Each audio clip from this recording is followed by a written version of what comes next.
लखनऊ में मंच से मुख्यमंत्री योगी आदित्यनाथ ने उत्तर प्रदेश के विकास का विजन सामने रखा और कहा कि आज का उत्तर प्रदेश पहले से बिल्कुल अलग तस्वीर पेश कर रहा है। अपने संबोधन में मुख्यमंत्री योगी ने कहा कि आज इस मंच पर समाज के हर वर्ग और अलग अलग क्षेत्रों से जुड़े लोग मौजूद हैं, जिन्होंने उत्तर प्रदेश की बदलती तस्वीर को अपनी आंखों से देखा है।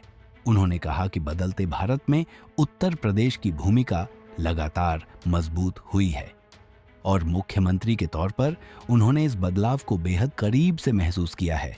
विकसित भारत का मतलब किसी व्यक्ति, किसी जाति, किसी क्षेत्र, किसी भाषा या किसी पार्टी का नहीं, बल्कि 140 करोड़ भारतीयों का भारत कैसा होना चाहिए, जिसमें 140 करोड़ चेहरे पर खुशहाली हो, हर हाथ को काम हो, हर खेत को पानी हो, हर बहन और हर बेटी स्वावलंबन की दिशा में अग्रसर हो, हर व्यापारी मजबूती के साथ राष्ट्र की जीवन रेखा बन करके अपने आप को आगे बढ़ा सकें।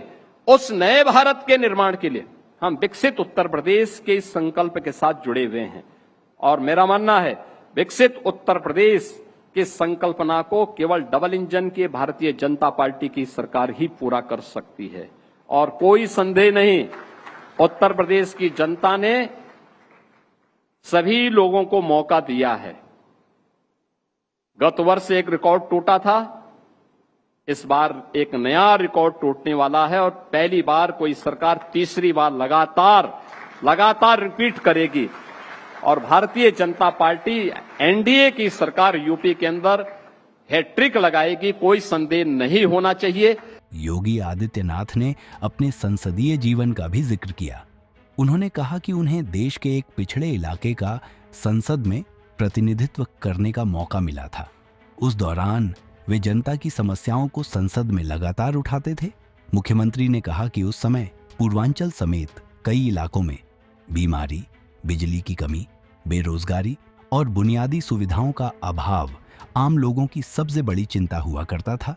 कई बार ऐसा लगता था कि मानो ये समस्याएं लोगों की नियति बन गई हैं। योगी ने कहा कि उनके मन में हमेशा एक सवाल उठता था, क्या इन समस्याओं का समाधान नहीं हो सकता? और इसी सोच के साथ उन्होंने उत्तर प्रदेश को विकास की नई दिशा देने का संकल्प लिया। अब सवाल ये है कि मुख्यमंत्री जिस बदलाव की बात कर रहे हैं, क्या उसका असर जमीनी स्तर पर भी उतना ही दिखाई देता है? और आने वाले समय में सरकार का अगला विजन क्या होगा? इन्हीं सवालों के जवाब भी मुख्यमंत्री ने मंच से दिए।